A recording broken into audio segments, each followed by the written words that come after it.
Muy bien, buenas tardes, colegas que siguen esta clase a través de YouTube. Una disculpa una vez más, los problemas técnicos han plagado este semestre. Esta vez la clase de Platón la grabé, pero se grabó sin audio, ¿no? Hubo quien tuvo chance de ver la clase en YouTube y pues no, estaba el puro video, ¿no? Y pues el video la verdad es que no sirve de mucho. No aprenden mucho de Platón viendo mi rostro de crisis de mediana edad temprana. Entonces, pues bueno, la tuve que volver a subir, no hay más, ¿no? Ya está en YouTube. Volví a dar la clase solo para YouTube. Hubo algunas personas que siguieron el en vivo de eso. Espero que ahora sí se resuelva el problema. Se supone que así debe de ser. Y se grabe completa la clase, ¿no? Si así es, pues bueno, estarán escuchando lo que estoy diciendo. Si no, pues esto que estoy diciendo no sirve absolutamente para nada porque no se está grabando bien, ¿no? No hay más. Entonces, el día de hoy vamos a empezar a nuestro recorrido por la metafísica de Aristóteles. Vamos a hacer un recorrido general y particularmente quiero llamar su atención sobre dos partes, ¿no? Que es libro 7 y libro 12. Entonces, llamaremos la atención sobre cuestiones o qué implicaciones tiene lo que se dice en el libro 7 y en el libro 12 para comprender cómo entiende Aristóteles o cómo Aristóteles responde a la pregunta ¿qué es el ente? Tito On, y cómo esa forma en la que Aristóteles responde va a determinar a la tradición que lleva el nombre de su obra, ¿no? O de su conjunto de manuscritos, ¿no? O sea, a la metafísica. Recapitulando brevemente lo que hemos visto en estas últimas sesiones, ¿no? Comenzamos con una explicación general de qué es la metafísica, la forma en la que Occidente responde a la pregunta ¿qué es el ente? Y cómo desde esa respuesta configura su mundo desde los griegos hasta la modernidad tardía y desencantada que nos atraviesa, ¿no? Hablamos cómo es difícil rastrear el comienzo de la metafísica, y si nos remontamos al mundo griego encontramos a pensadores que están al margen, digamos, como Hesiodo, como Heráclito, como Anaximandro, en que cuando se pregunta qué es el arjé de la physis, qué es el principio, el comienzo de todo, de todo lo que es, responden en términos de los informa, la apertura, ¿no? Y cómo esto, digamos, recuerda más a tradiciones, por ejemplo, de la India extremo-orientales que a la tradición metafísica en forma, ¿no? Y la clase pasada, que vimos a Parménides y a Platón, veíamos cómo se introduce en el mundo griego la marcada división entre el on y el meon, ¿no? O sea, entre el ser y el no ser, entre el ser y la nada, ¿no? Y es una vía la que es la vía de la verdad, la vía del pensar, la vía del decir, y la otra vía no hay verdad, no se puede pensar y no se puede decir, ¿no? Y entonces el pensar naturalmente tiene que avanzar por la vía del ser y la vía del no ser queda clausurada. Encontramos después o leíamos cómo Platón en sus diálogos tardíos se ve forzado a cuestionar esta noción, y esta cuestión es justamente el llamado parricidio de Parménides, ¿no? O sea, cuando se cuestiona el argumento del padre Parménides de que el no ser no se pueda decir ni pensar, ¿no? Y se ve forzado Platón a reconocer que el no ser en algún sentido es, ¿no? Veíamos que si seguimos la vía parmenidea al pie de la letra, cerramos todo campo a la diferencia, todo campo al cambio, todo campo a la falsedad, a la ilusión, ¿no? Todo eso no tiene lugar en no podemos dar razón de esta dimensión de la existencia. Y entonces,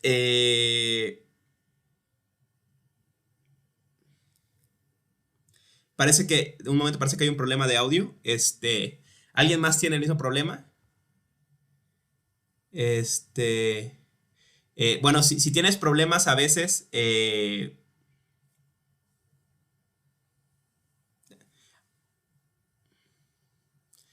si tienes problemas, si solo el problema es tuyo, lo que puedes hacer es sal y vuelve a entrar, ¿no? A veces es una tontería, pero eso resuelve el problema de conexión en Jitsi, ¿no? Entonces puedes intentar eso. ¿Los demás se escuchan? Ok, entonces parece que es un problema de tu computadora. Puedes probar eso, ¿no? Sal y vuelve a entrar a la sesión, ¿no? Mientras, bueno,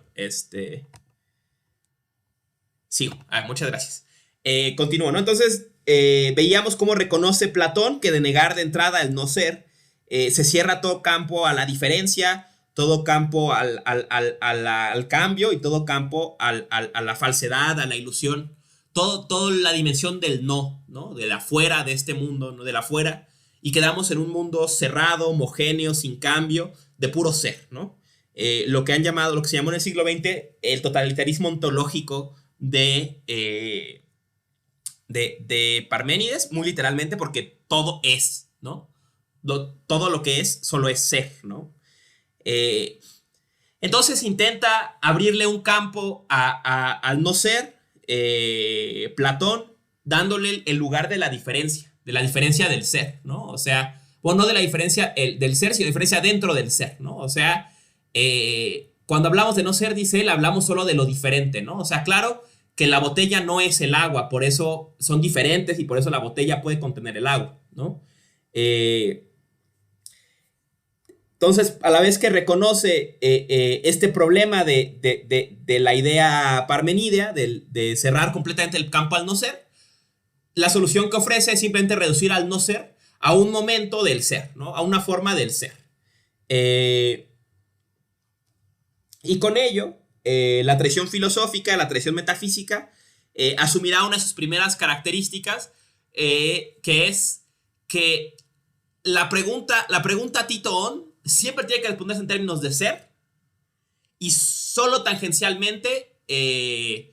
La respuesta no puede estar del lado del no ser, digamos, ¿no? O sea, la respuesta a la pregunta ¿qué es lo que es?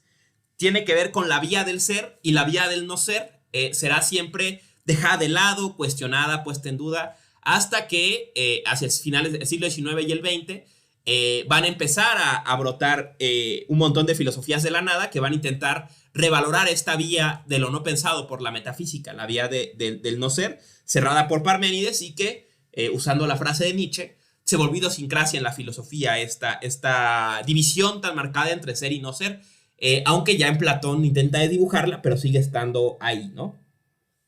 Entonces, ese es el estado de cosas de la cuestión hasta este momento de la clase, ¿no? El día de hoy entramos de lleno a el libro o al conjunto de textos que dio forma a la tradición que nos ocupa, esto es a la metafísica, ¿no? No contextualizaré demasiado porque no tiene sentido, ¿no? Ya saben todos ustedes la historia de Aristóteles, ¿no? 383 más o menos antes de Cristo nació en esta gira. Su padre era médico, con una conexión con el médico de la corte de Macedonia. Muere a los 17 años el padre. Su tío Proxeneo, que queda al mando de él, lo manda a estudiar a Atenas. Ahí entra a la academia. En 367 a.C., más o menos empezaría su carrera en la filosofía dentro de la academia. Entraría en contacto particularmente con Genócrates, uno de los discípulos de Platón, sería su referente, y sería parte de una controversia que se desata en la academia, particularmente a la muerte de Platón, ¿no? Que es quién se va a quedar con la academia, ya que por cierto ya tenía dos sedes para este momento. Genócrates, que sería, digamos, el discípulo más renombrado, o Espeusipo, ¿no? Que es familiar de Platón, ¿no? Entonces, la academia termina dividiéndose por este incidente. Eventualmente, termina él distanciándose de la academia. Luego está su conexión a 343 con Alejandro Magno. Es su maestro por 2 años. Alejandro lanza su famosísima campaña militar de conquista sobre el mundo antiguo.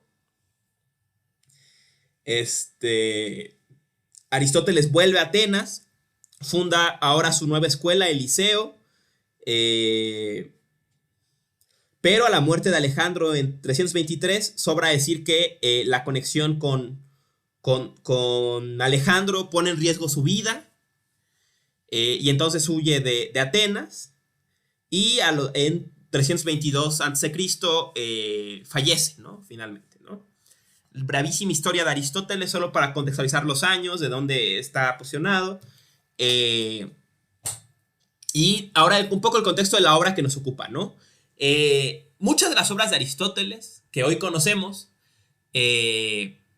con cota excepción, al parecer, Ética Nicómaco, tal vez de Ánima en alguna de sus versiones, no fueron obras diseñadas para publicarse como obras, ¿no? Por ejemplo, textos como la física o la metafísica son compilaciones de apuntes de las clases de Aristóteles, ¿no?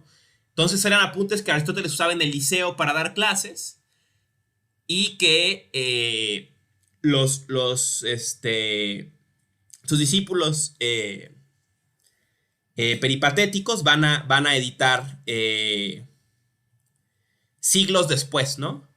Concretamente, en el caso de la metafísica, bueno, se encomienda a Andrónico de Rodas en el siglo I editar la obra de Aristóteles y ordenarla.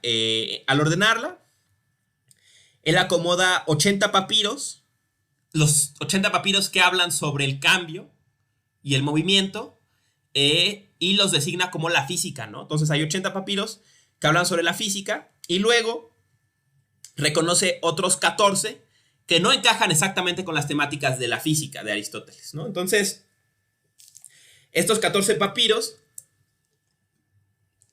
él los pondrá meta, o sea, junto, ¿no? Y entonces nace la Metata Física, ¿no? Que es la compilación de los 14 papiros que hoy conocemos como la Metafísica de Aristóteles, ¿no? Nacería entonces de esta compilación de Andrónico de Rodas en el siglo I. Sobra notar entonces que, número uno, no es una obra coherente, ¿no? Que estuviera pensada para verse junta.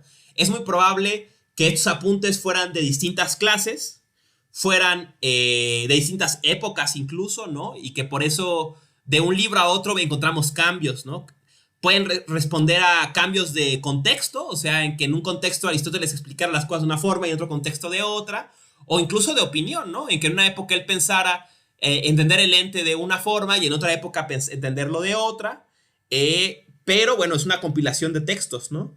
Llama la atención que a pesar de ser esta una revoltura y su nombre una casualidad, ¿no? Diera forma a una disciplina tan importante en la tradición filosófica, ¿no? O sea, particularmente en la antigüedad, a partir de la antigüedad tardía, el pensamiento de Aristóteles se va a volver un referente. Los pensadores helénicos tardíos, los pensadores latinos, van a usar como, por más que no sean de filiación aristotélica, van a integrar a su pensar las categorías que Aristóteles va a confeccionar en estos trabajos, ¿no? Bueno, en sus clases, ¿no? Yo probablemente no conocían estos trabajos, y los que los conocieron, pues de aquí los toman, ¿no? Y hacia la Edad Media, sobre todo después de Tomás de Aquino, y de las ediciones medievales del siglo XIII, ¿no? Se va a volver dominante Aristóteles, ¿no? Ya saben ustedes que existía la costumbre hasta el Renacimiento temprano todavía de referirse a Aristóteles como el filósofo. O sea, ser filósofo y ser Aristóteles era lo mismo, porque estas obras eran el referente de lo que era ser metafísica, ¿no? Y entonces conceptos como substantia, esentia, potencia, acto, accidente, van a convertirse en el lenguaje de la metafísica, ¿no? En otros términos, casi por casualidad, Andrónico de Rodas compila el vocabulario de la metafísica, ¿no? O sea, la forma en la que los filósofos desde la antigüedad tardía, la Edad Media, el Renacimiento, Descartes, Spinoza, Hume, Kant, Hegel, todos van a hablar de sustancia, van a hablar de esencia, y bueno, o sea, en el siglo XXI sigue discutiendo sobre esencialismo y todos estos temas en ciertas tradiciones filosóficas que siguen estando, siendo los términos de Aristóteles, ¿no? O una traducción o recepción de los términos de Aristóteles, que será uno de los temas de la clase de hoy, ¿no? Pero la importancia de esta obra que es una revoltura, ¿no? O sea, o que nace como esta compilación tardía de Andrónico de Rodas, y que termina siendo la obra que da forma a la metafísica, ¿no? Y que crea, como les digo, el lenguaje de la metafísica, ¿no?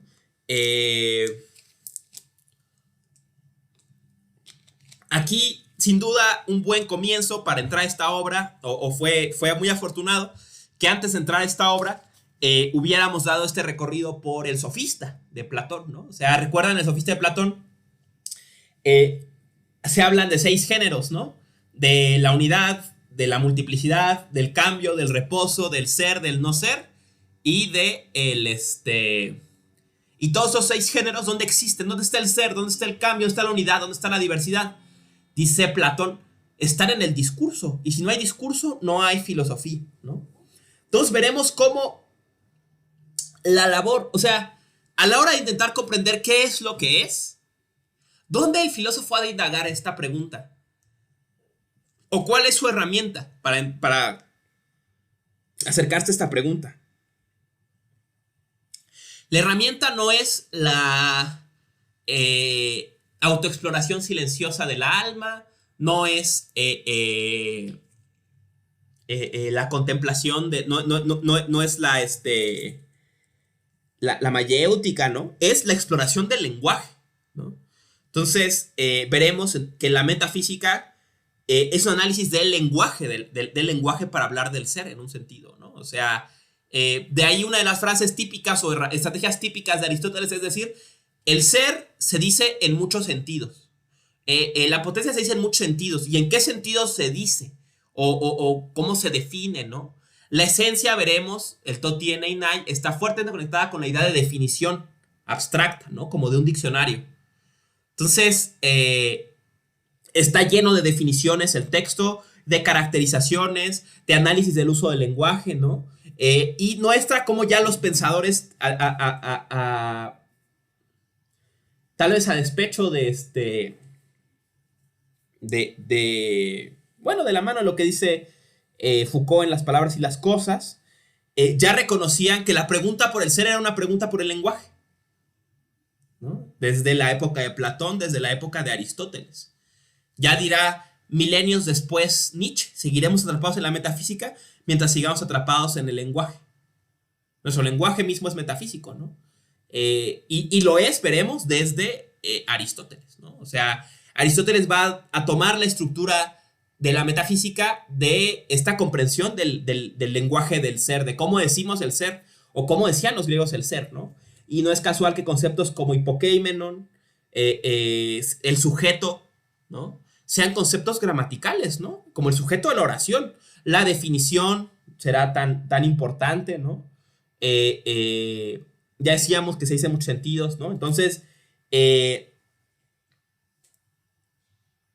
la metafísica es una obra del lenguaje en general y en el caso particular el libro de Aristóteles, ¿no? Es una obra de crear sentidos como dice Riquet, de producción de metáforas, ¿no? O sea, ¿qué es una metáfora? Dice Riquet en La metáfora viva, es tomar una palabra que tiene un sentido, interceptar ese sentido y llevarlo en otra dirección. O otro ejemplo que usa o analogía que usa es construir sobre las ruinas del viejo sentido, ¿no? Entonces una palabra significa esto y luego cuando uno la utiliza como una metáfora para expresar algo nuevo, le construye sobre ese viejo sentido que tenía la palabra, ¿no? ¿Y a qué refiere una metáfora? Dice Riquet, en sentido hermenéutico, una metáfora crea un nuevo mundo porque dice algo nuevo en el mundo, ¿no? O sea, dice algo que no tenía palabra antes para decirse, por decirlo de otra forma, ¿no? Por eso es necesario crear una metáfora para decirlo, porque no había una palabra antes para expresarlo. O la había y hubo que adaptarla para expresarlo, ¿no? Entonces, la metafísica de Aristóteles, toda obra filosófica en un sentido, pero en particular y claramente la metafísica de Aristóteles es una obra poética. Es una poética del lenguaje, es una producción de conceptos, es una producción de metáforas, sobre todo. O sea, de tomar palabras del griego cotidiano, de uso jurídico, de uso el que sea, interceptar el sentido cotidiano y transformarlo. Transformarlo y usarlo para decir algo que no tenía palabra para decirse. Que el on eon, el ente en tanto que ente. ¿Qué es lo que es? ¿No? Que es finalmente la cuestión que atraviesa a Aristóteles en estos papiros que copila Andrónico de Rodes, ¿no? Dicho eso, ¿no? Contextualizado un poco en general, ¿a qué nos estamos enfrentando al enfrentarnos a la metafísica? ¿A qué nos referimos? ¿Qué esperar en esta obra que intenta entender, igual que lo hizo Platón? Para entender el ser, solo puedes entender desde el lenguaje o a través del lenguaje, o en otros términos que también usa Platón, es renunciar al discurso, dice él, es renunciar a la filosofía. Lo mismo parece sugerirnos Aristóteles, ¿no? Entonces, la pregunta por el oneon será una pregunta también, o fundamentalmente por el lenguaje para decir el oneon, ¿no? El discurso del oneon, ¿no? El ente en tanto que ente, y lo que está creando Aristóteles aquí es el lenguaje de la metafísica, no solo de su obra, sino los conceptos como substancia, como esencia, como accidente, en los que la tradición metafísica va a hablar durante 2000 años, ¿no? Nos sorprenderemos, ¿no? Por ejemplo, cuando veamos a Descartes, cuando leemos a Spinoza, cuando veamos a Kant, cuando veamos, al menos de pasada, a Hegel, que se sigue hablando de substancia en los mismos términos que Aristóteles. O sea, la definición de Aristóteles la asumen miles de años adelante. Y es la definición de substancia, ¿no?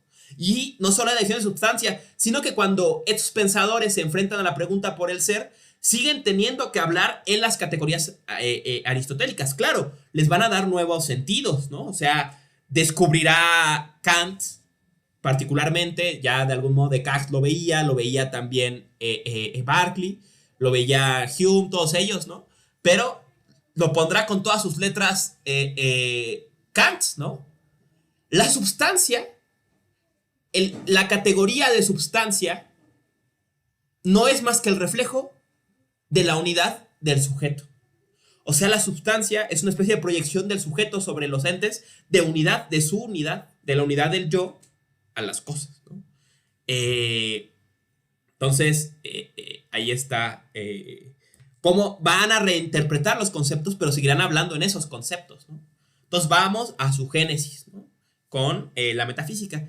Voy a intentar que en estas clases que hablemos de Aristóteles, de la metafísica de Aristóteles en particular, echar un vistazo, como lo he estado haciendo hasta ahora en las clases que llevamos, al griego, ¿no? No solo por ocioso o por morboso, ¿no? Sino por porque me parece que si estamos hablando de una obra poética e intentamos verla con nuevos ojos, tenemos que intentar quitarnos, si es que fuera eso posible, suspender la carga que esos conceptos de la metafísica traen como substancia, como esencia, y ver dónde nacieron, dónde empezaron, ¿no? ¿Qué quería decir Aristóteles cuando dijo usía? ¿Qué quería decir Aristóteles cuando dijo to tiene inai? ¿Qué quería decir Aristóteles cuando dijo tiesti? No pensaba en quiridad, no pensaba en substancia, no pensaba en esencia, porque esas palabras no las conocía, ¿no? Él creó estos conceptos y luego la tradición los tradujo y los adaptó en substancia, en esencia, en quiridad, en entelequia, en potencia, en acto. Pero muchas veces esas palabras, al volverse términos técnicos, a mi parecer al menos, pierden su significado. Se nos olvida a qué quería Aristóteles referirse. Y por eso volver al griego es tan importante, ¿no? En fin, antes de empezar aquí había algo, ¿no? ¿Cuál era la definición de substancia? Dicha a grandes rasgos, la clásica, la que usa Aristóteles, que la vamos a ver ahorita. Aquello de lo que todo se predica y que ello mismo no se predica de nada. Aquello que es separable, dice Descartes, ¿no? En la meditación tercera. También Spinoza, ¿no? Esto de que todo de lo que todo se predica y ello mismo no se predica de nada. Está en la ética, ¿no? O sea, es una de las definiciones canónicas, ¿no? Y que va a sentar Aristóteles aquí, ¿no? Pero veremos que no es tan fácil. Pero esa pregunta espero poderla responder al final, ¿no? ¿Cuál es la definición de substancia? Porque veremos que la cuestión es más compleja de lo que parece, ¿no? En fin, entonces empecemos, ¿no? Con la metafísica, ¿no? Eh, bueno, en la edición de recomiendo ampliamente que se consigue fácilmente en internet, aunque ya no se consigue de otra forma que yo sepa. Y si se consigue carísima, ¿no? La edición de García Yebra de la metafísica trilingüe, ¿no? Esta edición trilingüe es muy buena, trae el griego, trae el latín y trae el español, ¿no? Todo lo que pueda uno necesitar para entender a Aristóteles y entrarle a la tradición, ¿no? El prólogo es bastante interesante, habla un poco de la historia de la traducción de la metafísica, de la edición canónica de Guillermo de Moerbeke, ¿no? Que es de la que se toman la numeración canónica, ¿no? Esto del 1029b, todo eso, pues viene de esta edición, ¿no? La cita canónica, un estudio de los conceptos problemáticos y la historia de su traducción. Muy buena, ¿no? No voy a entrar en detalles de eso, aunque algo diremos en el transcurso de la clase, pero solo mencionar que existe esta edición y que es ampliamente recomendable, ¿no? Si les interesa Aristóteles, conseguirla y que se consigue en internet, ¿no? Sin mucho problema. Yo tenía unas copias de ella hace mucho tiempo, las presté y nunca me las regresaron, pero las conseguí en internet. Es de García Yebra. La edición de García Yebra está en Gredos, la edición trilingüe de la metafísica, ¿no? Entonces, ahí está. Otro consejo, antes de entrar de lleno, si les interesa trabajar textos griegos, en griego, por supuesto, porque si van a trabajar textos griegos tienen que trabajarlos en griego, ¿no? O es lo ideal, por lo menos. Les recomiendo ampliamente una herramienta en internet que se llama Perseus, ¿no? Entonces busquen Perseus, ¿no? Es .org, creo. Y Perseus tiene una amplia biblioteca de materiales griegos, latinos y de otros tipos, ¿no? Pero ahorita nos ocupan los griegos y los latinos, ¿no? Y uno abre, está en la lista de los autores que hay, ¿no? Abres, por ejemplo, Aristóteles, ¿no? Y ahí vienen todos los textos de Aristóteles que tienen, ¿no? Y ahí pueden encontrar la versión en inglés, porque la está en inglés, y la versión en griego del texto. Lo interesante o lo novedoso de Perseus es que la edición en griego, cada uno de los términos es un hipervínculo. Y si, por ejemplo, tienen duda, ¿qué significa usía, no? La aprietan a usía y les abre una serie de vocabularios que les muestran qué significa usía, en qué caso está, en qué tiempo está, y además les puede mostrar los sentidos que históricamente ha tenido el término, ¿no? O sea, por ejemplo, hay usía, ¿no? Y ahí dice, no, usía, participio de ser.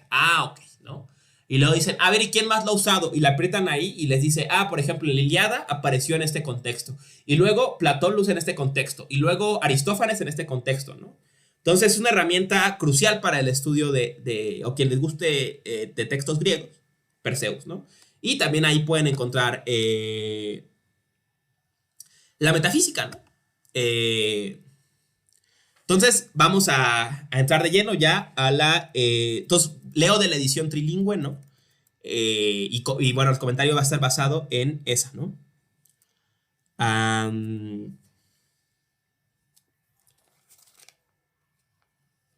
Vamos a ver. Entonces empezamos brevemente pasando de largo por Alfa Mayor, ¿no? Alfa Mayor empieza con la famosísima frase Pantes anthropos tu eidenai horegontai phisi, ¿no? Todos los seres humanos por naturaleza desean saber. Entonces, este primer libro o este primer apartado de la metafísica va a intentar dar razón de la labor del filósofo, ¿no? O sea, ¿a qué se dedica el filósofo? ¿De dónde viene la filosofía? Y piensa Aristóteles aquí, la filosofía viene de un impulso natural, ¿no? Un poco en un tono que recuerda al Fedro, ¿no? O sea, la filosofía es un furor. La filosofía es una forma de locura. Aquí Aristóteles, un poco más parco, dice, bueno, la filosofía viene de un impulso natural. ¿Cuál es el impulso natural? El impulso de eidenai, de enterarse, ¿no? De saber. Eidenai es un término laxo para saber, ¿no? O sea, no es saber en todo el sentido de conocimiento, sino casi en un sentido como de chismorrear, de enterarse, ¿no? De lo que sea. Dice que los seres humanos todos queremos saber, aunque no sirva para nada, ¿no?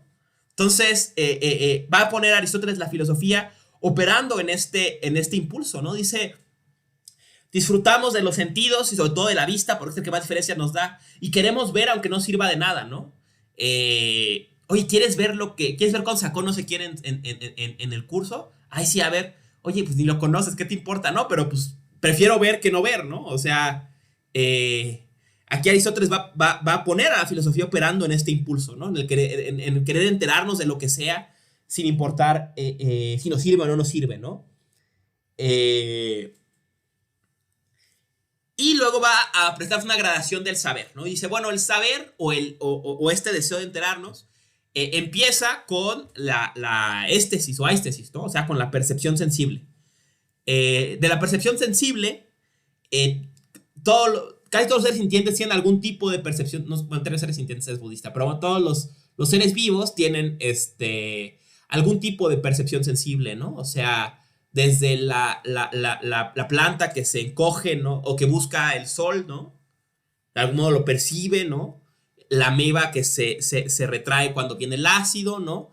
El gatito que ve por la ventana el pajarito de afuera, el perrito que huele al amo que viene, ¿no? Quien sea, ¿no? O sea, dice, todos tienen algún nivel de percepción sensible, pero pues entre más definición tienen, más participan de este conocimiento, ¿no? Y además, ese conocimiento tiene que ir acompañado de la memoria, y cuando sumas la percepción más memoria, creas empiria, empeireia, ¿no? O sea, experiencia, ¿no? Aquí experiencia se entiende no en el sentido empirista clásico, que es la percepción inmediata o la intuición inmediata, sino la intuición continuada o la percepción continuada de algo, ¿no? O sea, por ejemplo, ¿no? O sea, una vez que tú ves algo muchas veces o ves algo muchas veces y te acuerdas de que lo viste, la suma de esas dos crea una empiria o empeireia, ¿no? O sea, ya sabes cómo es, ¿no? Y si la empeireia eventualmente nos permite ascender del caso singular al general, ¿no? Al universal, ¿no? O sea, tú dices, ay, mira, si le pones, si cuelas el cemento y la grava, si cuelas el cemento y la arena, queda más finito el concreto. Entonces, yo una vez lo hice y me salió. Luego lo hice 2 veces y me salió. Luego lo hice 3 veces y me salió. Y ya tengo una experiencia en colar, ¿no? O sea, ya sé. Y si alguien me dice, oye, ¿cómo cuelas? No, mira, pasa por el,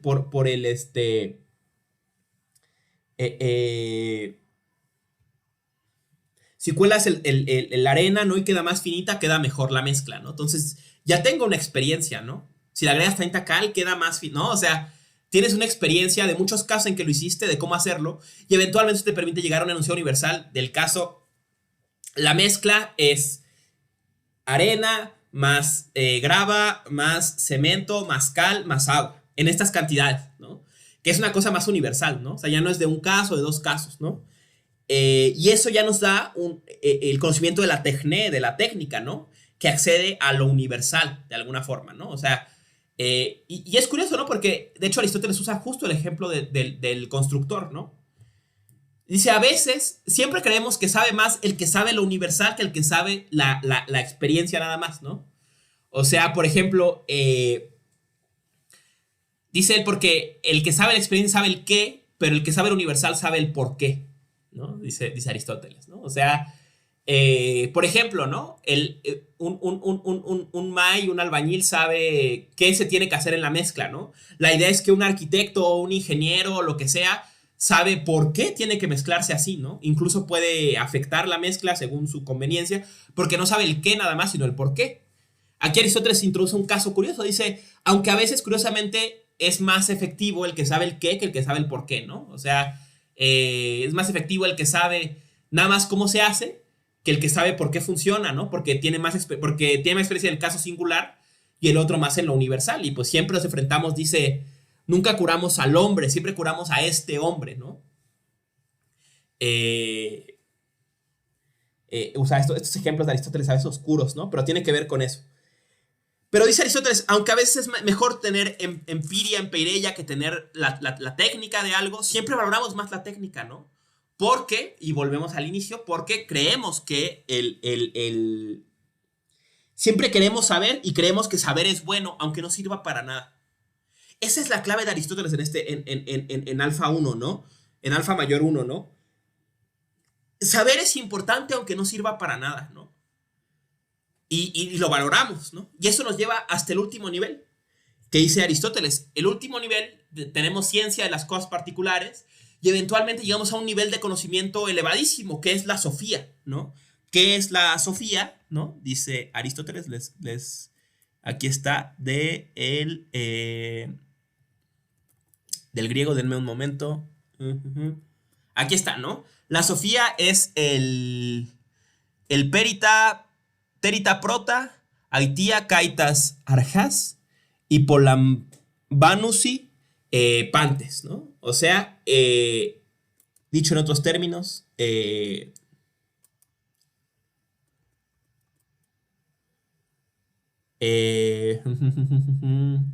leerles la traducción.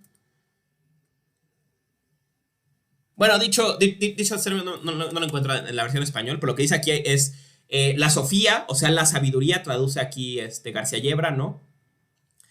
Es el conocimiento de las primeras causas, de las prota-aitías, las primeras causas y las primeras arjas, principios u orígenes de todas las cosas, ¿no? Entonces, el conocimiento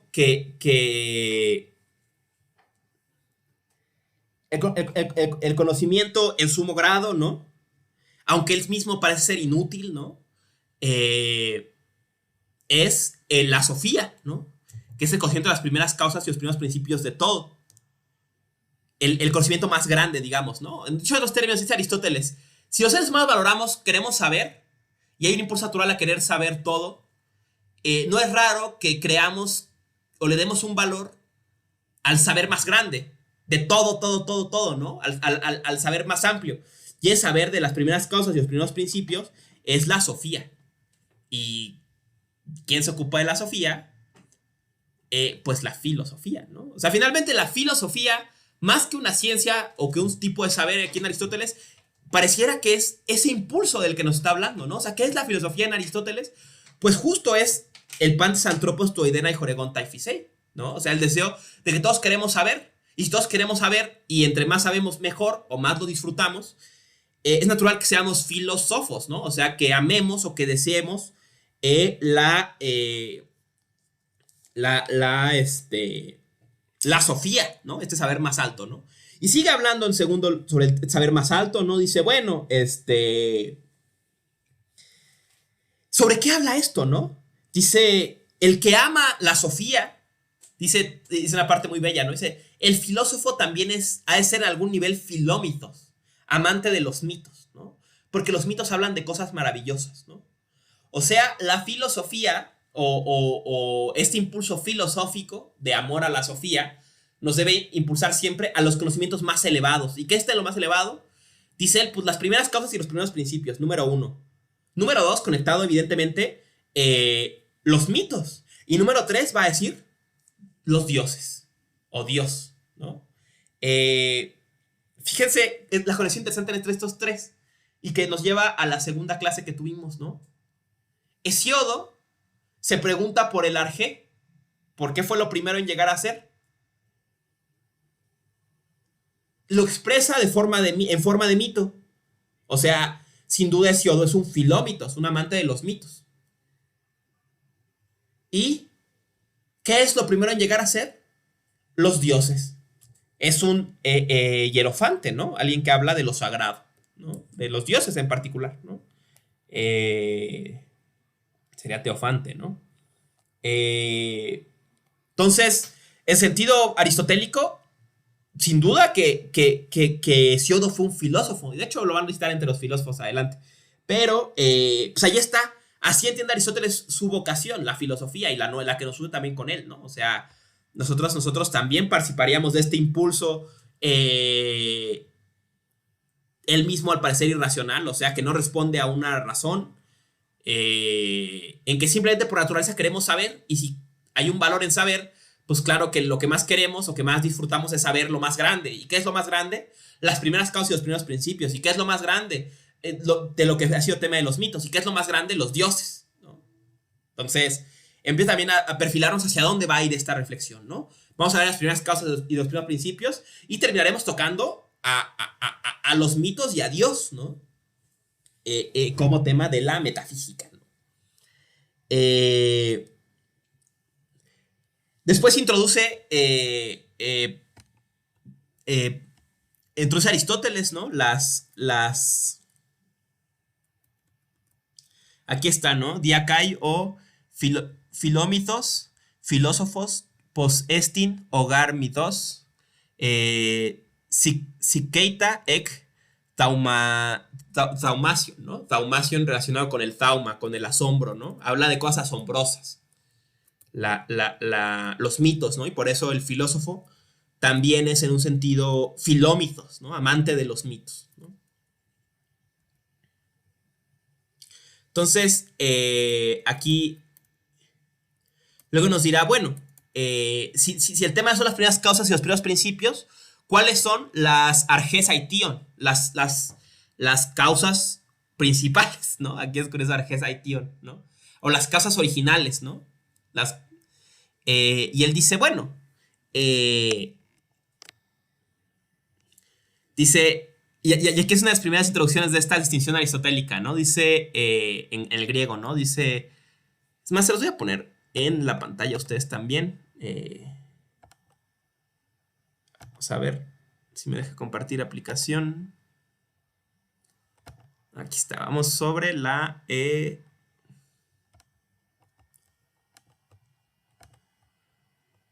compartir. Aquí está. Entonces, ahí está, ¿no? Deben ustedes estar viendo la metafísica de Aristóteles, ¿no? Entonces, leemos de aquí, ¿no? Dice, abre las arges aition, ¿no? Y dice, bueno, aitian legetai tetrajos, ¿no? O sea, aitía se dice en 4 sentidos. O, curiosamente, aitía, causa, o que se traduce a partir de Aristóteles como causa, en el griego solía tener la acepción de culpabilidad, ¿no? Qué sugerente, ¿no? De responsabilidad, de culpabilidad, sobre todo en juicios, ¿no? El aitión era el culpable, ¿no? Entonces aquí aitía son las 4 culpas de que haya algo, ¿no? Las 4 responsabilidades de que haya algo, ¿no? Entonces aitía se dice en tetrajos, ¿no? Se dice, primero que es ten usian kaito tiene inai. O sea, según la sustancia y la esencia. Vamos a hablar de sustancia y esencia al final, es el tema de la clase finalmente que se ocupa, pero dejémoslo ahorita nada más ahí dicho. Sería la causa formal, lo que se llama la causa formal. Luego está einai ten, usian kaito tiene einai. Luego están ten ile, kaiten hipokeimenon, o sea, como materia y como sustrato, hipokeimenon. Otro tema que veremos adelante, guárdenlo también. Segunda causa, esta es la que tradicionalmente se ha llamado la causa material. Luego está exargetes kineseos, perdón. Argetes kineseos, como comienzo del movimiento o como principio del movimiento, o sea, la causa eficiente. Y finalmente, en la kakai tagazón, ¿no? O sea, y lo dice telosgar, que no se cae kinesos casetus est, ¿no? O sea, la causa final, la causa del telos, ¿no? Sería esta última, ¿no? Después de esto va a venir un recorrido por los presocráticos en que va a decir, dejemos de compartir la pantalla. Viene el recorrido por los presocráticos, en que habla de por qué ellos no reconocían estas 4 aitías, y cómo unos más conocían la material, y luego otros la formal también, y luego la eficiente, ¿no? O sea, este famoso pasaje. Luego viene Alfa Menor, que es el libro 2, que básicamente sigue sobre el tema de esta ciencia primera que deseamos, ¿no? La ciencia de los principios, que es un principio, un poco va a ser el problema. Luego va, de hecho se le llama libro 2 alfa menor, porque básicamente para empezar es un papiro breve y parece temáticamente casi una continuación de alfa mayor, ¿no? Pero bueno, Andrónico lo separa y tenemos alfa menor, seguramente era otro papiro, pero temáticamente muy cercano al primero, ¿no? Alfa mayor, ¿no? Luego nos brincamos el 3 y saltamos o sea, beta, ¿no? Y saltamos a gamma, a libro gamma, libro 4, ¿no? Vámonos al libro 4. A ver, otra vez vamos a hacer la comparación de pantalla. Aquí está, comparación de pantalla, ¿no? Entonces vamos a ver libro 4, ¿no? Está acá, es el que nos ocupa. Entonces, abre el libro 4 diciendo, hay una ciencia que contempla el ente en cuanto que ente y lo que le corresponde es suyo, ¿no? En griego dice, estin episteme, tis theorein. O sea, hay una episteme, hay una epistemi que teorein, que ve, contempla, fíjense, aquí usa teorein ve, literalmente, que se ocupa, que su objeto de observación, de estudio, es toon eon, ¿no? Esta frase, luego Heidegger le va a dar muchas vueltas, ¿no? ¿Qué significa el on eon, ¿no? Kaita tuto y parjonta cadauto, ¿no? O sea, y todo lo que le corresponde. O sea, dice Aristóteles, hay una ciencia del ente en tanto que ente, del on eon, ¿no? De lo que es en tanto que es. ¿Qué significa esta aclaración, no? ¿Por qué en tanto que es? Dice, más adelante el propio Aristóteles lo aclara, ¿no? Dice, hay una ciencia del ente en tanto que ente, porque hay ciencias que hablan del ente en tanto que está vivo, en tanto que se mueve, en tanto que es un número, como la aritmética, la física, la biología. Pero hay una ciencia que tematiza lo que es en tanto que es. O sea, ¿qué significa que sea? ¿No? Aquí Heidegger hace un neologismo con este término, ¿no? Dice, el tema finalmente que nos debió ocupar siempre es el en tanto del ente. O sea, el del on eon. O sea, ¿qué hace que el ente sea? ¿Por qué lo que es es? Esta ciencia sería la ciencia de por qué o cómo, en qué sentido, qué significa que el on sea on. O sea, que lo que es sea. ¿Cómo es que es? Esa es la pregunta, ¿no? Uno se pregunta cómo es que lo que es se mueve, cómo es que lo es opera como ser vivo, cómo es que lo que es funciona como número, pero la pregunta dramática aquí es cómo es que lo que es. ¿Por qué lo que es? ¿No? Y vemos cómo, pues es una pregunta que pregunta por lo primero, por las primeras causas y primeros principios, ¿no? En este caso, literalmente por lo primero, ¿cómo es que lo que es, ¿no? La pregunta por el on eon, ¿no? El ente en tanto que ente, lo que es en tanto que es, ¿no? Y dice, bueno, pero ¿de qué hablamos cuando hablamos del ente o de lo que es, ¿no? Y dice, aquí viene otra aparición de la famosa polisemia aristotélica, ¿no? Dice, todo on legetai men polajos, ¿no? Esta es la típica frase aristotélica, ¿no? Todeon, el ente, legetai se dice polajos en varios sentidos.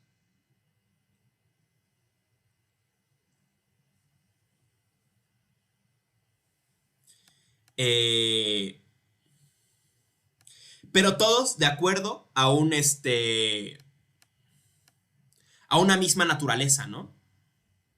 Y no equivocamente, dice aquí la traducción, ¿no? Pero dice, el ente se dice en varios sentidos, pero todos de acuerdo a una misma fisin, dice, ¿no? Una misma naturaleza. Entonces, vamos a desplegarnos en qué sentidos se dice el ente, ¿no? O qué entender por ser, digamos, o porque es algo. O sea, la pregunta es, ¿qué significa que lo que es es? ¿Qué es el ente en tanto que ente? ¿No? Usando el término ente, término técnico, ¿no? Otro que la tradición asume que prácticamente nace en Aristóteles, ¿no? Pues, ¿qué es, no? Dice, se dice en varios sentidos.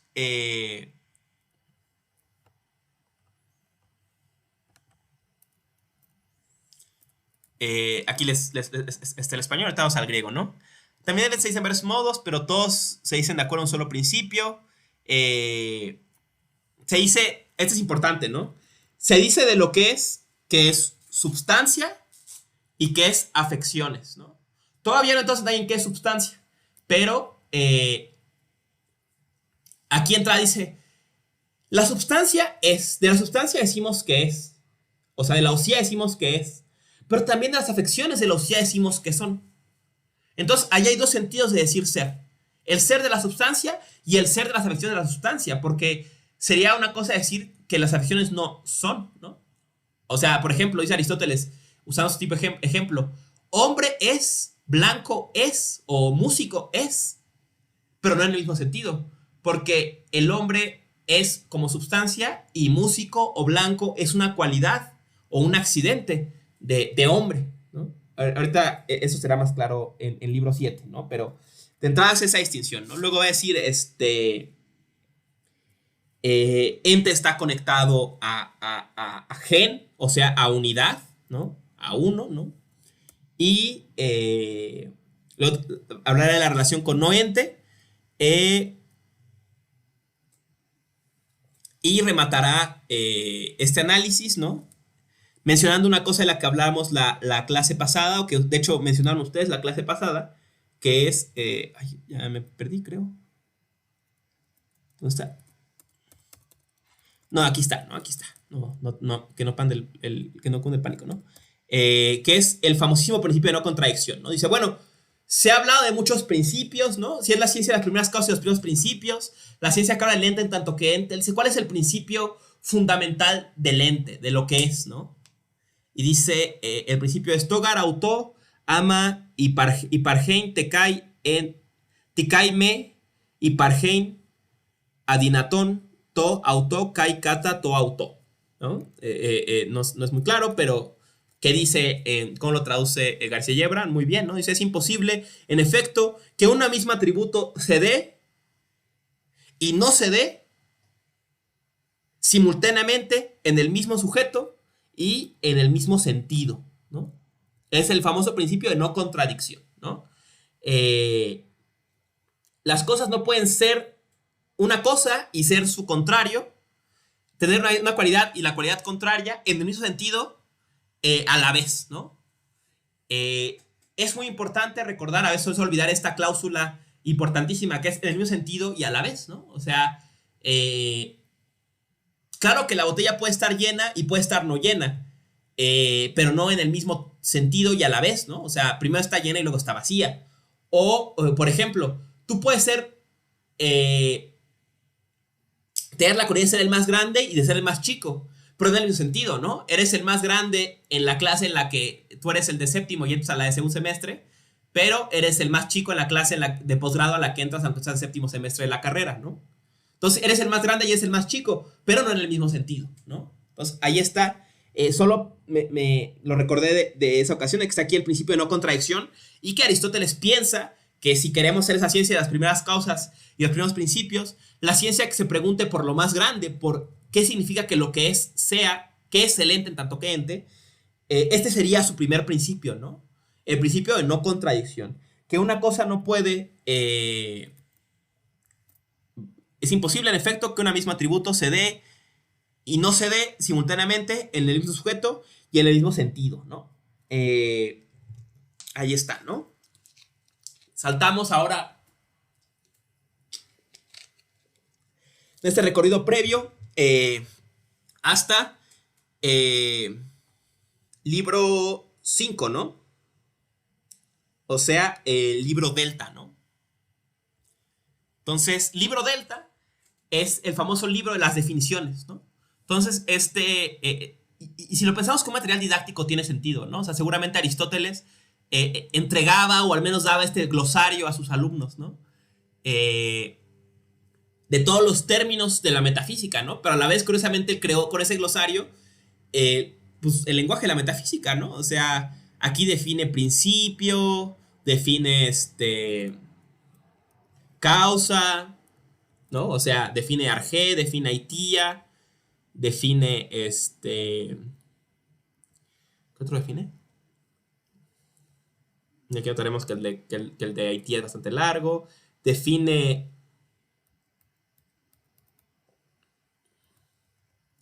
elemento. Define naturaleza. Physis, ¿no? Aquí como lo traduce. Sí, naturaleza. Define naturaleza. Define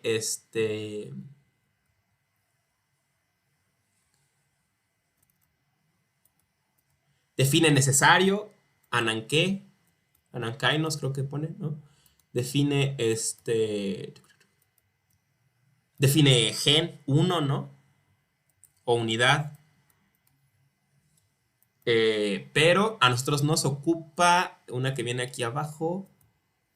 O unas cuantas que vienen aquí abajo, ¿no? Denme un momento para llegar a mis notas, ¿no? Aquí está, ¿no? Aquí empiezan. El capítulo 7 del libro Delta o libro 4 es el que nos... Digo, libro 5 es el que nos ocupa, ¿no? Libro 7 es la definición de ente, ¿no? Se llama ente, uno por accidente y otro por sí mismo, ¿no? Entonces, primero ya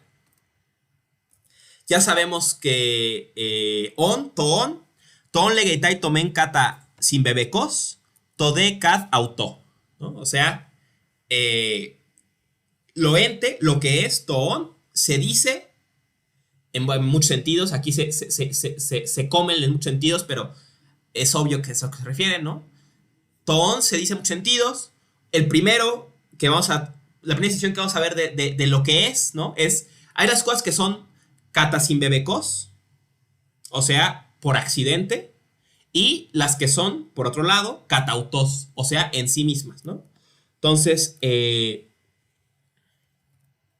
aquí está la primera distinción sobre ser, ¿no? O sea, de las cosas que decimos que son, unas son por accidente y otras son en sí mismas, ¿no? Y aquí usa este ejemplo, ¿no? O sea, por ejemplo, el hombre es músico y el hombre es blanco, ¿no? Músico y blanco son, o sea, porque decimos es músico, es, ¿no? Pero es en hombre. O sea, es un accidente, un atributo de hombre. Mientras que hombre no es un atributo ni de músico ni de blanco. En otros términos, viendo esa continuidad que hay entre el ser y el discurso, o el ser y el lenguaje, que está asumiendo aquí Aristóteles, ¿no? Hombre es el sujeto y blanco, músico, es la cualidad que se predica de él, ¿no? Entonces hay lo que es como sujeto en sí y lo que es como cualidad del sujeto, ¿no? Los dos participan de ser, o sea, los dos son, ¿no? O sea, no es decir que músico no existe. Es, pero no hay músicos, no hay músico a secas, sino alguien es músico, alguien tiene la cualidad de ser músico, ¿no? Alguien tiene la cualidad de ser blanco, no es blanco a secas, ¿no? Alguien tiene la cualidad de ser blanco, ¿no? Entonces es un atributo, mientras que hombre es, por ejemplo, en este caso, en sí, ¿no? Es katautos, ¿no? Por sí mismo es, y el otro es katsin bebekos, por accidente, ¿no? Fíjense, esta forma que lo dije lo explica muy bien, ¿no? O sea, hay el on katautos, o sea, lo que es por sí mismo, que no está nada más para hacer, como hombre, y lo que es katsin bebekos, o sea, que accidentalmente es, o que depende de algo más para hacer, o que en la medida en que está conectado con eso, es que participa del ser. Y eso sería músico, sería blanco, sería cualquier cualidad que le damos a algo, ¿no? Entonces, ahí está, primera distinción. Que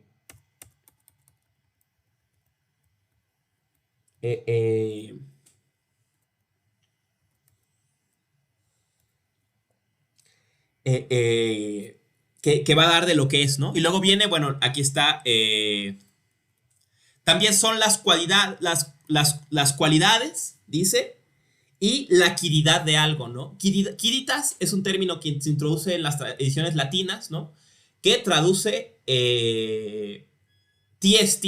Vamos a hablar sobre eso más adelante, pero es literalmente el qué es algo. O sea, T es qué, ST es el tercera persona del singular de ser, o sea, el qué es, ¿no? El qué es algo y sus cualidades. Entonces, tanto el qué es algo, que es el onkatautos, te das cuenta del onkatautos, evidentemente, como sus cualidades que están conectados a los accidentes, al katsin bebekos, de los dos decimos que son, ¿no?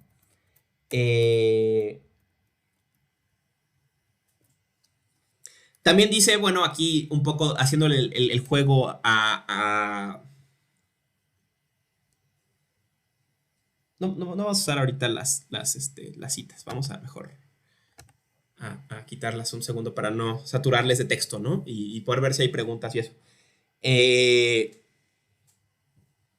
Seguíamos, ¿no? Entonces, también el ser y el no ser en algún sentido son. Aquí va a seguir a Platón en el Sofista. Dice, bueno, el no ser es en tanto diferencia. O sea, todo lo que no es... cuando agregamos no a algo, referimos a una diferencia, ¿no? O sea, lo no blanco también es, en tanto que es negro, ¿no? Por decirlo así, ¿no? Entonces estamos viendo todas las cosas que entran dentro de ser, ¿no?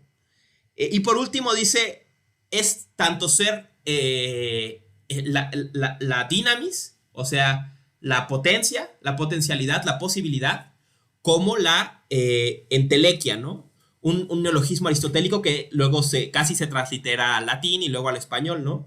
Que es el ente que se mueve hacia un fin. O sea, en otros términos, también lo que puede ser es, porque puede ser, ¿no? Y lo que de hecho es, que está pasando, lo que puede pasar es, y lo que está pasando de hecho también es, ¿no? O sea, yo puedo ser astronauta, ¿no? Pues sí, de algún modo eso también participa del ser, puede ser, ¿no? Pero lo que de hecho es, ¿no? Lo que de hecho es, que ahorita soy un fracasado, ¿no? Pues también participa del ser, ¿no? Todas estas cosas, básicamente lo que nos está diciendo aquí Aristóteles es, de todas estas cosas decimos que son. Fíjense, antes de dar la palabra a alguien que quería participar, cómo Aristóteles lo que está haciendo ahora es decir, bueno, si vamos a preguntarnos qué es el ser, a ver, ¿qué cosas decimos que son? ¿No? Y está diciendo un montón de cosas que decimos que son, y estamos ya viendo que unas son en sentido más fundamental, digamos, y otras son como en sentido secundario, ¿no? O sea, por ejemplo, lo que es katautos es en sentido más fundamental que lo que es katzimbebekos, o sea, por accidente, ¿no? Lo que es en sí. Lo que es en entelequia es más que lo que es en potencia, pero los dos son también, ¿no? Lo que es en quiridad, en TST, es también igual que lo que es como cualidad, pero parece que lo que es TST es más, ¿no? Está empezando a prefigurar esa respuesta, ¿no? Alguien había pedido participar. Si quieren, está grabándose esta parte. Si no tienen problema con hablar, por mí tampoco hay problema, les escucho. Pero si quieren guardar su privacidad, pueden mandar la pregunta en el chat o preguntar al final que se termine la grabación, ¿no? Entonces, como quieras, quien sea que haya pedido participar, si quieres hablar y no es un problema la privacidad, adelante, no hay problema. Si quieres preguntar en el chat para que no se balcone quién eres en la grabación, está bien también. Y si prefieres esperar, también está bien, ¿no? Entonces, decide. Ahí está, hay una pregunta en el chat, imagino que es esta. Entonces, bueno, que preguntan al final, ¿no? Entonces, sigo. Todo esto al final espero que se junte, ¿no? En el libro 7, que es el tema, finalmente. Estamos empezando a aventar los componentes hacia el libro 7.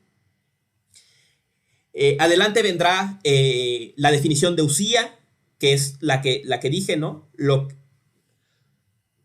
que no se predica de nada y a la vez todo se predica de él, ¿no? Es importante que aquí dé esta definición de usía, de substancia, porque luego esta definición va a ponerse en duda, ¿no? Por entrada, usía está conectado a sujeto, o sea, a hipokeimen, ¿no? O sea, lo que sea substancia parece ser el sujeto de la oración, ¿no? Siempre. O sea, de lo que todo se predica y que nada se predica de él, ¿no? O sea, por ejemplo, en el ejemplo típico aristotélico, hombre es la usía y blanco, músico, negro, escultor, todo es el atributo, ¿no? Porque es de lo que todo se predica, o sea, el hombre es el que es todo eso, y esas cosas de esas cosas no decimos, dice luego, ¿no? Músico es hombre, ¿no? Porque el hombre es la usía y el músico es la cualidad. Luego viene dice, algo tiene que ver usía con esencia, o sea, sustancia con esencia, con to tiene y nai, que tiene que ver con definición, ¿no? Esto será más claro igual en el libro 7. Y finalmente da la definición de dynamis, de posibilidad, y dice posibilidad, dynamis, es potencialidad, es el principio de movimiento. Donde hay dynamis, hay movimiento, o puede empezar un movimiento. Si no hay potencia, no hay movimiento. Eso será tema de la clase que viene, el problema del movimiento y el no movimiento, porque es el gran tema con las esferas celestes y el rollo, ¿no? Entonces, bueno, ya dicho todo esto, entramos al libro 7 por fin, ¿no? Después de 1000 rodeos, ahí va, libro 7. Les comparto el handout y lo vamos, bueno, no, vamos al texto para que no haya de que yo me inventé nada, ¿no? Vamos a compartir el texto, ¿no? Entonces, vamos al libro 7, ¿no? Intente, por un lado, mantener todo lo que hemos dicho en algún lugar de su cabeza, pero entremos frescos, ¿no? Pensemos que estos textos están, de algún modo, no están conectados estrictamente, ¿no? Son lecciones. Hemos visto cómo ha caracterizado ser, la ciencia del ente tanto que ente, pero la cuestión se plantea una vez más en este libro Z, libro 7, ¿no? Se plantea decididamente, ¿no? Y empieza el libro diciendo ton legetai polajos cadaper dilometa proteron entois peritu posajos, ¿no? Ente, toon, lo que es, se dice en varios sentidos, polajos, ¿no? Misma estrategia que he usado hasta el cansancio, ¿no? O sea, queremos hacer ciencia del ente tanto que ente, ¿no? Ese era el tema del libro 4. ¿Qué es el ente tanto que ente? ¿Qué es el on eon? ¿Qué hace que lo que es sea? Aristóteles va a resolver esta pregunta diciendo, a ver, ¿cómo entendemos ser? Para empezar, ¿no? ¿Cómo entendemos que algo es? O sea, ente, ¿no? Toon, ¿qué es? ¿No? Entonces, lo que es se dice en varios sentidos, según expusimos antes en el libro sobre los diversos sentidos de las palabras, o sea, en el libro 5, ¿no? Y aquí viene, ¿no? ¿En qué sentido se dice?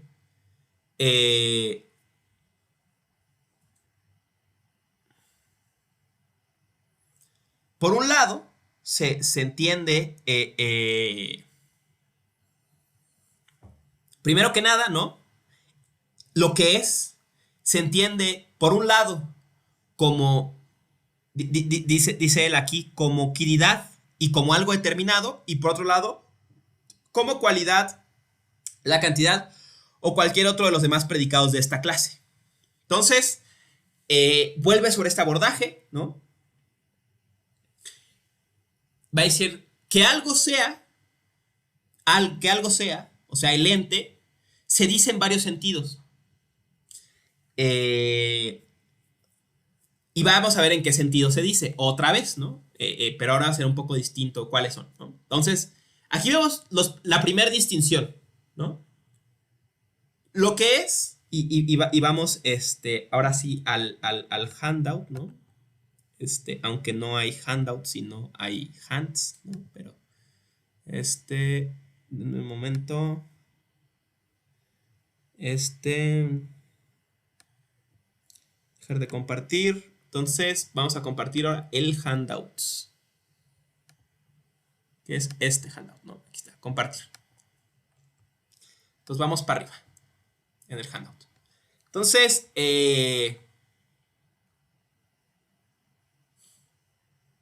por un lado, estamos,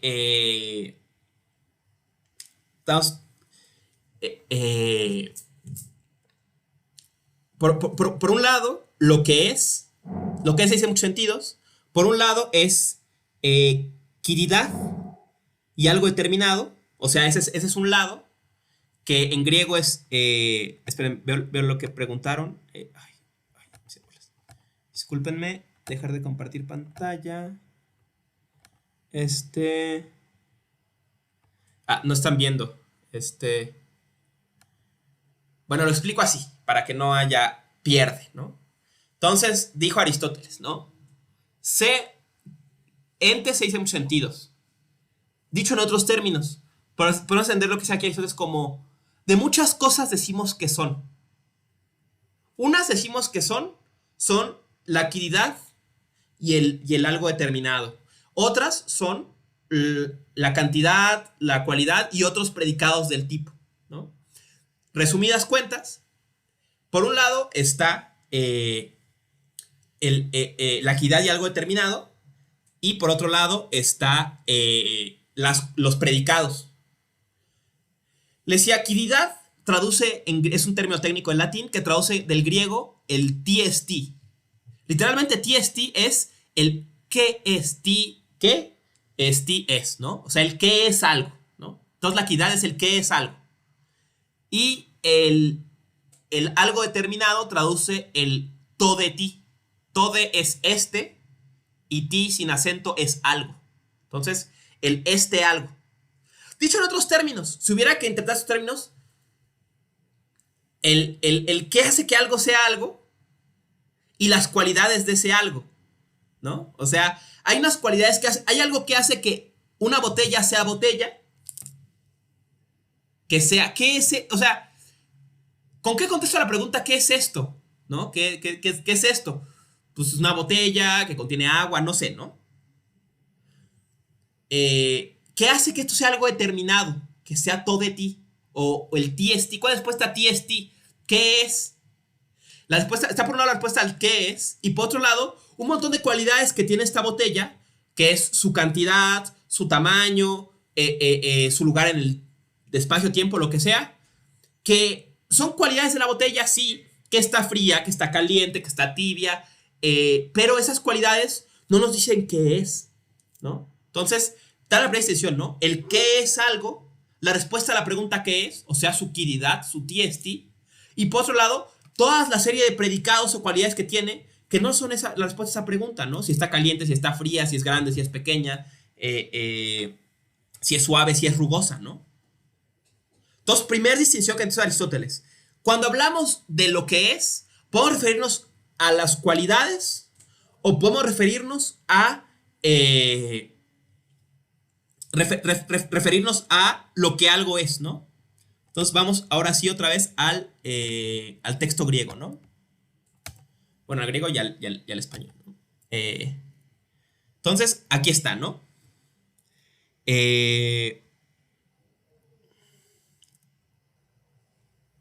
Dice, bueno, decimos ente en muchos sentidos, pero es evidente que el primero ente de estos es la actividad, que significa la substancia. Entonces, segundo paso que nos da Aristóteles, ¿no? De esta primera distinción, o sea, entre qué es algo y las cualidades de ese algo, es evidente que, si bien es cierto que los dos son, que de los dos decimos que son, o sea, los dos son entes, en otros términos, el más fundamental, dice aquí, el primero de estos es la actividad, o sea, lo que hace que algo sea algo, el qué es de algo, el qué es algo, ¿no? Ese es el ser en sentido fundamental, y todas las cualidades, ya por lo que hemos dicho antes, son porque son en ese predicado, digo, en ese sujeto, ¿no? En eso que es, ¿no? O sea, la botella tiene que ser botella para estar fría, estar lisa, estar caliente, estar rugosa, ¿no? Lo que sea, ¿no? Entonces, primer distinción, ¿no? El ente puede entenderse como cualidades o predicados o como quididad, o sea, como qué es algo. Y el sentido fundamental aquí es qué es algo. Entonces ya estamos empezando a responder a la pregunta ¿qué es el ente tanto que ente? ¿No? Ya es la quididad, ¿no? Y lo dice aquí, la quididad, que significa la substancia. Aquí substancia traduce el griego usía, ¿no? No nos ha dicho nada de entrada, ¿no? Solo que quididad significa usía. O sea, quididad, el que es algo, es su usía. usando la traducción clásica, es su substancia, ¿no? Entonces, hasta ahí hemos llegado en determinaciones, ¿no? Aquí da una serie de ejemplos, ¿no? Y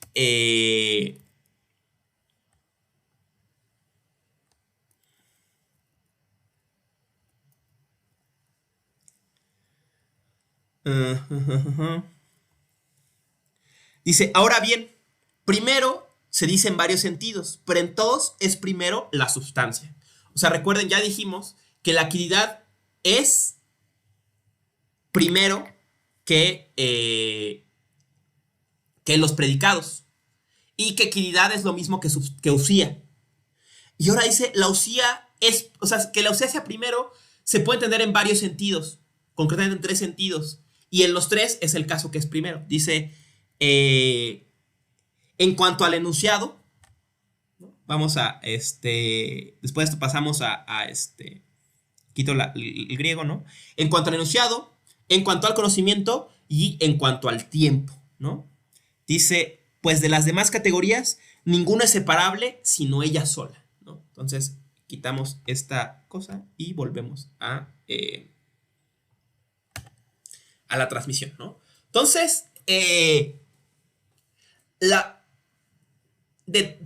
todo lo que es primeramente, y con ello en sentido más fundamental, es la usía, dice Aristóteles, la substancia, más que los predicados. ¿Pero en qué sentido la usía es primero o en sentido más fundamental que los predicados? Dice Aristóteles, este primero se puede entender, es primero porque es la única que es separable. Otra noción que es idiosincrasia en la filosofía y que tal vez nunca se han preguntado a qué se refiere, ¿no? Siempre dicen es que la sustancia es sustancia porque es separable de sus cualidades, pero las cualidades no pueden separarse de la sustancia, ¿no? Esa es una explicación típica de Aristóteles, ¿no? Pero, ¿en qué sentido? O sea, porque, digamos, de facto lo que existen son cosas, ¿no? ¿Y en qué sentido puedo separar lo que es esta botella de las cualidades de la botella que no hacen que sea lo que es, ¿no? O sea, ¿cómo separo su botelleidad de que está fría o de que está suavecita o de que es de 1 litro, ¿no? ¿Cómo lo separo? ¿Dónde está ese separable, ¿no? Esta idea de que la usía es separable, ¿qué sentido es separable, ¿no? Y aquí lo va a explicar Aristóteles, ¿no? Dice, la usía es primero en 3 sentidos. De acuerdo al conocimiento, de acuerdo al enunciado y de acuerdo al tiempo, al crono, ¿no? Entonces, es de acuerdo al conocimiento, al episteme, de acuerdo al logon, al discurso, y de acuerdo al tiempo. Déjenme recordar si es kai logon, kaignose, perdón, o sea, de acuerdo al entendimiento y de acuerdo al tiempo, al crono, ¿no? Entonces son los 3 sentidos en que es primero la usía, ¿no? Dice, es primero de acuerdo al conocimiento porque creemos que sabemos más cuando conocemos qué es algo que cuando conocemos sus cualidades. Bueno, sí, ¿no? O sea, sin duda, si sé que es una botella y no tengo que decir todas las cualidades de la botella. O sea, no diría, cuando me pregunté que es una botella, diría, es una cosa de 1 litro, ¿no? Porque hay botellas de todos los tamaños, ¿no? Entonces, tiene sentido, pero no se ha llegado a aclarar todavía cómo son separables, ¿no? Parece que puedes separarlas abstractamente, pero ¿cómo? ¿No? O sea, no estoy claro, ¿no? Lo hice de acuerdo al enunciado porque todo se predica de la sustancia y la sustancia no se predica de nada, ¿no? O sea, por ejemplo, la botella es lisa, lisa se predica de la botella, pero no puedo decir lisa es la botella, ¿no? Bueno, sí puedo, es una voz pasiva, ¿no? Pero justamente, ¿no? O sea, sigue siendo el sujeto, sigue siendo la botella, ¿no? Y dice un tercero que no aclara, pero que me parece que es el que más sentido hace, que es de acuerdo al crono, al tiempo, ¿no? ¿En qué sentido es separable la usía, el TST, el to de ti, lo que hace que algo sea lo que es, de sus demás cualidades, ¿no? Por ejemplo, él usa el ejemplo del hombre y enfermo, ¿no? O sea, Y yo pensaba, ¿en qué sentido hombre puede separarse de enfermo, ¿no? Por el conocimiento, ¿no? Creemos que sabemos más, sabemos que es el hombre, que sabemos que es enfermo, suena raro. De acuerdo al enunciado, bueno, sí, hombre de enfermo, ¿no? Pero como dijimos, ¿no? El enfermo es hombre, ¿no? Pues también va a tener sentido, ¿no? No es tan bueno. Pero ¿en qué sentido, hombre, el que es algo se separa de una cualidad, por ejemplo, estar enfermo, ¿no? O de ser músico, ¿no? Otro ejemplo típico de Aristóteles, ¿no? Y a mí la mejor explicación que se me ocurre es el tercer caso, que es de acuerdo al crono, de acuerdo al tiempo. ¿Por qué? Porque hubo un tiempo en que era el hombre y no estaba enfermo antes que se enfermara. Hubo otro tiempo en que hombre tuvo la cualidad de estar enfermo. Y eventualmente, si le va bien al hombre, hay un tiempo en que sea el hombre y no esté enfermo cuando se cure, ¿no? Entonces es separable de acuerdo al tiempo porque la usía de algo, el TST, el que es algo, dura más en el tiempo que sus cualidades. No sé si esto le está haciendo sentido. O sea, muchas cosas son. De muchas cosas decimos que son. Los predicados y las cualidades son. La usía de algo es el TST, el toeti de algo es. Lo que algo hace que algo sea lo que es también. Este es en sentido primero. ¿Por qué? Porque es separable de los otros, mientras que los otros son separables de este, ¿no? O sea, las cualidades son separables de la sustancia, mientras que la sustancia es separable de las cualidades. ¿En qué sentido son separables? Aquí Aristóteles ofrece uno, en el tiempo, en que la usía, la actividad de algo, el TST, lo que es algo, persiste en el tiempo mientras sus cualidades van y vienen. En otros términos, aquí Aristóteles va a sugerir un principio que a mi parecer es uno de los ejes de la tradición metafísica desde Aristóteles en adelante, y aquí va enunciados fuertes de Emiliano para hacer el ridículo. Agárrense, ahí va, Emiliano haciendo el ridículo. Va aquí Aristóteles a sugerir el principio metafísico que va a mantener la tradición por mucho, mucho tiempo, que es, muchas cosas son, pero las que más son las que más persisten en el tiempo. Yo queriendo dar así mis enunciados maravillosos y ella martillando en mi edificio, ¿no? Bueno, ¿no? Entonces, lo que más es lo que más persiste en el tiempo. Lo que menos susceptible está a cambiar, y lo que menos es lo que más cambia. Por eso, el TST, la actividad de algo, la usía de algo, es más que sus cualidades, porque sus cualidades van y vienen y no pasa nada. Pero esto persiste a esas cualidades, y cuando esto ya no está, pues ya no está la cosa en cuestión, ¿no?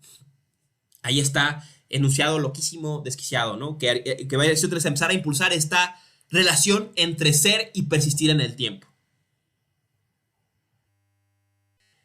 Continuamos con Aristóteles, ¿no? Entonces, volvemos al texto. Resistan, ya casi acabamos, ¿no? Ya dijimos que es el primero de acuerdo al enunciado, de acuerdo al conocimiento. Y aquí viene otra cuestión importante, ¿no? Dice aquí Aristóteles. Y en efecto, lo que antiguamente y ahora y siempre se ha buscado y siempre ha sido objeto de duda es, dos puntos, ¿qué es el ente? Esto equivale a ¿qué es la sustancia? ¿No? Entonces aquí se da el cambio del que yo les había hablado las sesiones pasadas, ¿no?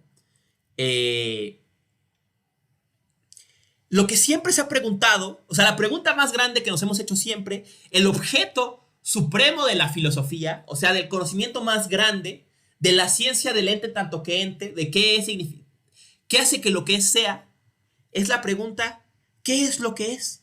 ¿No? Tito on, dice aquí Aristóteles, ¿no?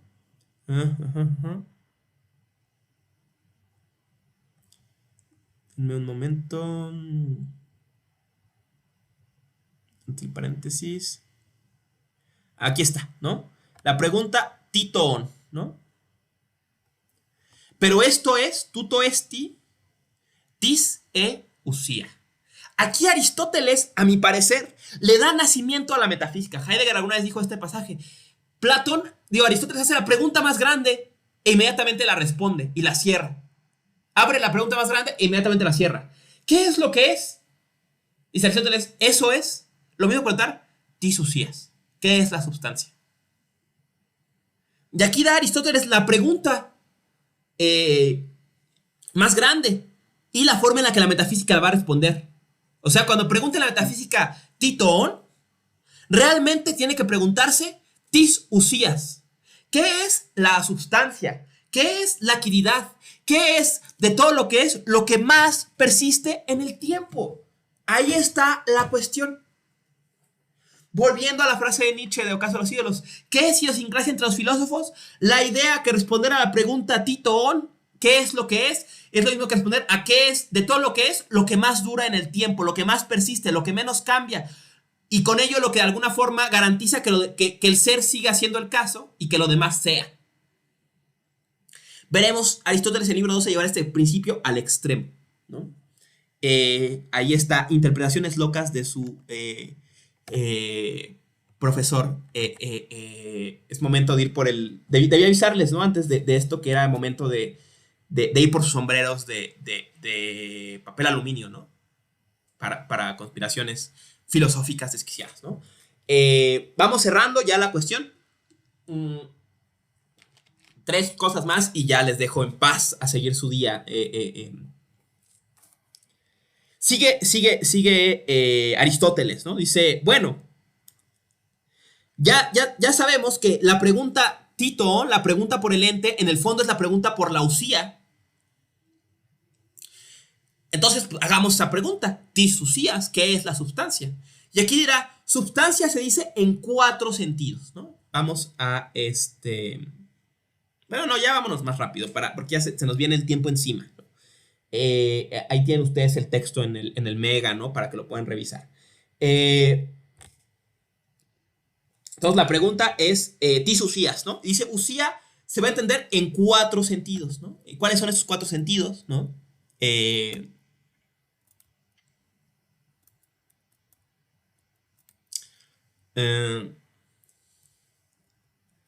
Aquí está, ¿no?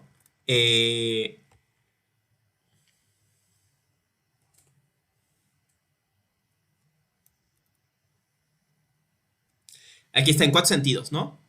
Está Kaigarto tiene Inai, o sea, como to tiene Inai, como lo que se ha traducido tradicionalmente como esencia. Kaidokazolu, o sea, lo universal. Kaitogenos, o sea, como género. Y el cuarto sentido, como hipokeimenon, como sustrato o sujeto, ¿no? Entonces, va a reconocer aquí Aristóteles 4 sentidos para referirse a la usía, ¿no? Usía se puede entender como esencia, como toti en inai, como universal, como géneros y como hipokeimenon, o sea, como sujeto, como sustrato. Entonces, los 4 sentidos van a analizarlos. Luego dice Aristóteles, inmediatamente pone una cláusula, dice, en este apartado usaremos como ejemplo o como caso a analizar a los entes sensibles, o sea, a los somas, a los cuerpos. Dice, y por eso, de entrada, cerremos el paso a 2 de las opciones, o sea, al universal y a los géneros, porque no son cuerpos, ¿no? O no están en los cuerpos, ¿no? O en las cosas sensibles. Entonces, nos quedan 2 opciones. O bien, usía significa hipokeimenon, o bien, usía significa totiene inai. O sea, significa sustrato o significa esencia. Entonces, vamos a ver qué significa, ¿no? Entonces, dice, parece que el mejor candidato es hipokeimenon, sustrato. ¿Por qué hipokeimenon o sujeto? Porque ya dijimos que la usía es aquello lo que todo se predica y ella misma no se predica de nada, o sea, el sujeto, ¿no? No será eso, ¿no? Entonces, no será el hipokeimenon aquello de lo que todo se predica y que ella misma no se predica de nada. Y con ello no será eso la usía, ¿no? Entonces, analiza Aristóteles esta opción. Y dice, bueno, ¿no? Si fuera ese el caso, ¿no? Si la usía fuera hipokeimenon, si la usía fuera eso de lo que todo se predica y que yo mismo no se predica de nada, ¿qué significaría esto, no?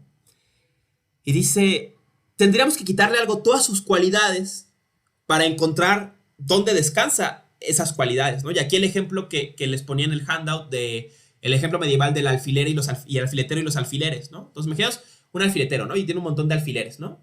Imaginaos que cada uno de estos alfileres es una cualidad, ¿no? O sea, ser rugoso, ser frío, ser de tal tamaño, ser, ¿no? O sea, todas estas cualidades, ¿no?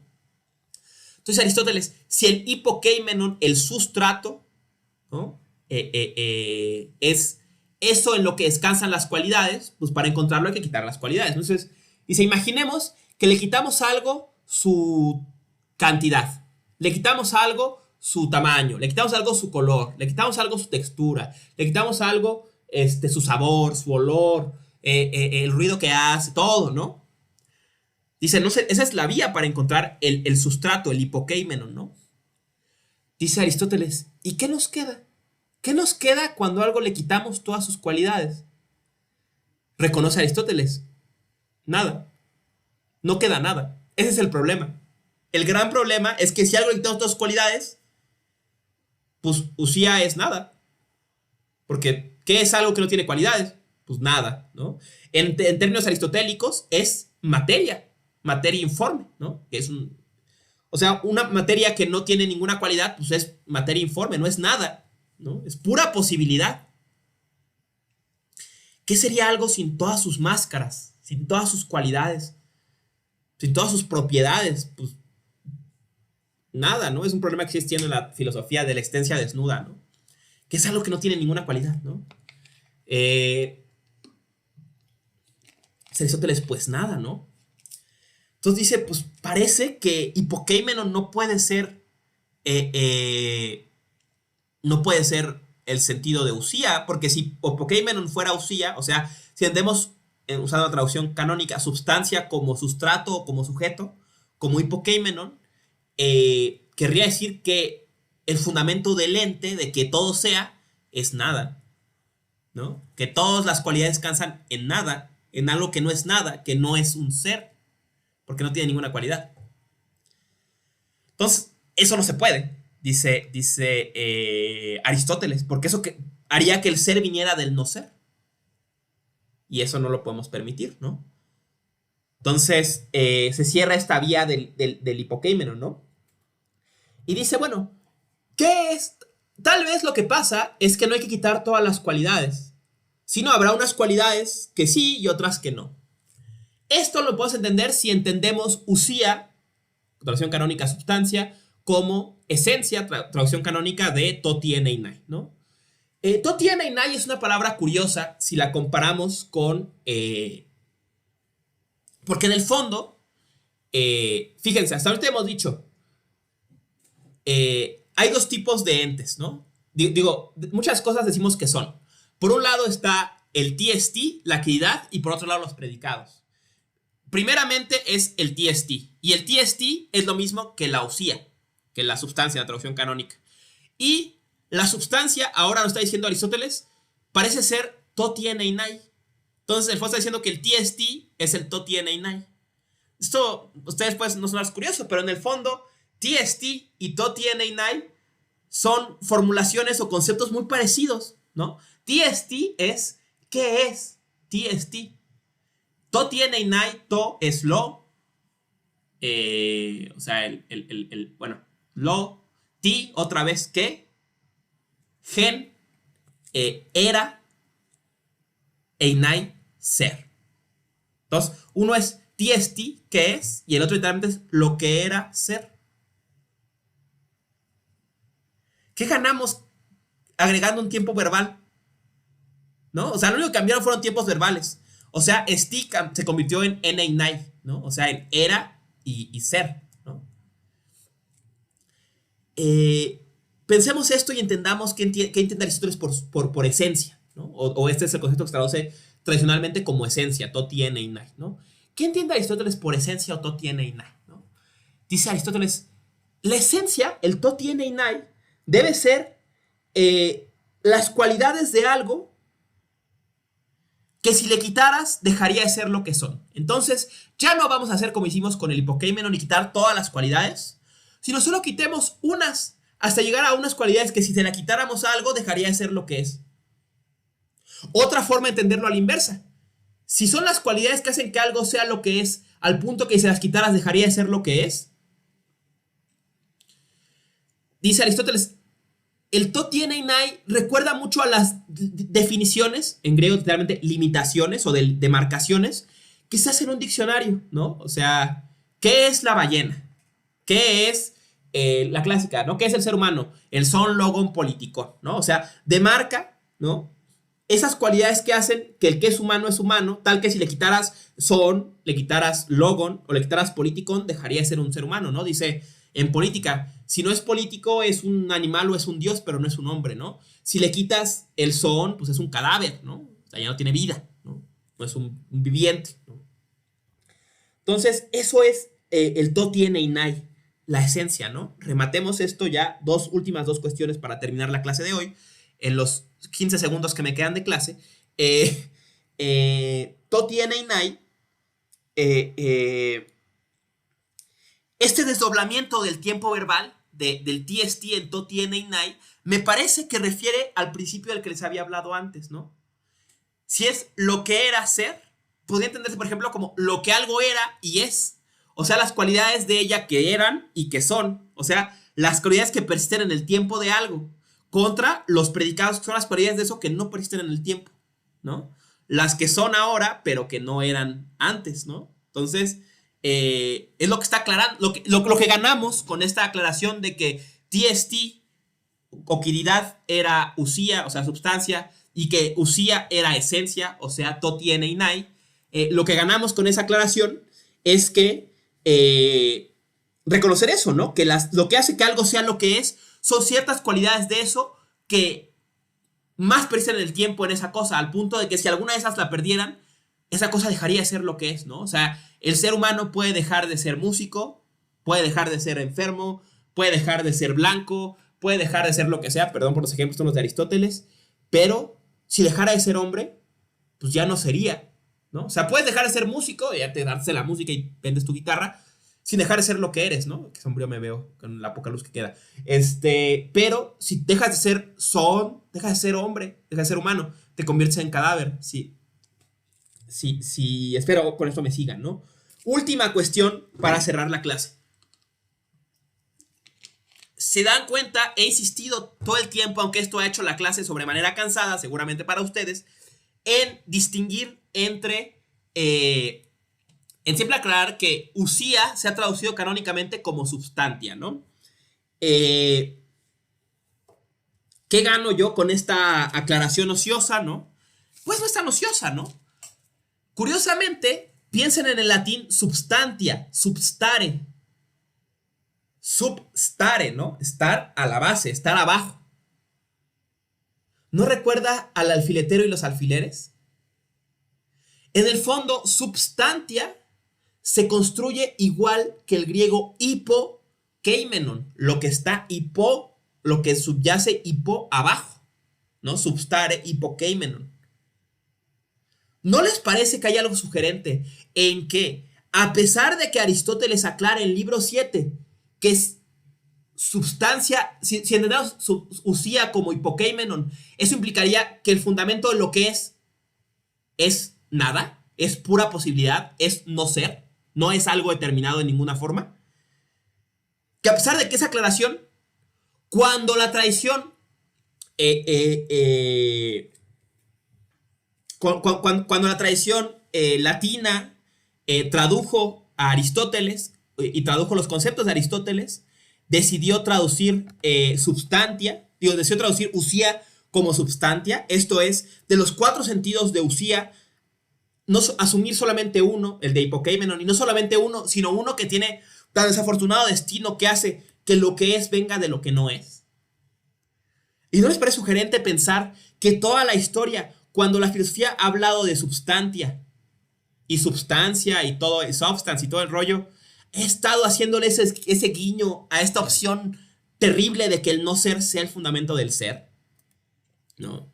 A mí me parece sobremanera sugerente, ¿no? Pareciera que siempre ha habido un lado B en la metafísica, un guiño, ¿no? Un lado B, ese disco ese lado del disco que nunca hemos escuchado, pero que siempre está ahí, ¿no? Al parecer, esto se debe a que, dice García Yebra, ¿no? Realmente, el término usía al latín al que más se parece es a esentia. Pero los latinos no les gustaba esentia porque les parecía un neologismo mal creado por Cicerón, al parecer, ¿no? Justamente para el término usía. Entonces prefieren traducir substantia, aunque tiene esta consecuencia sesgada, ¿no? Y última consecuencia, ya para terminar la sesión de hoy, es qué curioso que substantia se forma igual que subjectum, ¿no? Lo que yace a la base, ¿no? O sea, subjetividad, ¿no? Es curioso que hay una conexión entre hipokeimenon, este sentido de usía, la traducción latina de usía por substantia y de ahí a substancia, y este otro concepto crucial para la tradición filosófica que es subjectum, sujeto, ¿no? ¿Será posible que la substancia y el sujeto estén hermanados arcaicamente en la tradición filosófica? ¿Será posible que en este hermanamiento refieran a este sentido maldito de usía que parece romper con esa idiosincrasia de tradición metafísica de que de la nada nada? En fin, ¿no? Les dije que había que sacar los sombreros de papel aluminio, ¿no? Dejo hasta aquí la sesión de hoy. Perdón por alargarme tanto, es un tema que me apasiona mucho. Espero algo de lo que haya hecho les haya servido. Si tienen preguntas y comentarios, ahorita tenemos un ratito al final si alguien se puede quedar. Si no, mándenmelas por correo, en el grupo, como sea. Próxima clase, lean libro 12, ¿no? Hasta el capítulo 8, o sea, hasta que termine el tema del primer motor, ¿no? Termino la transmisión. Muchas gracias, colegas, que en la clase en YouTube. Seguimos al pendiente y nos vemos la próxima semana.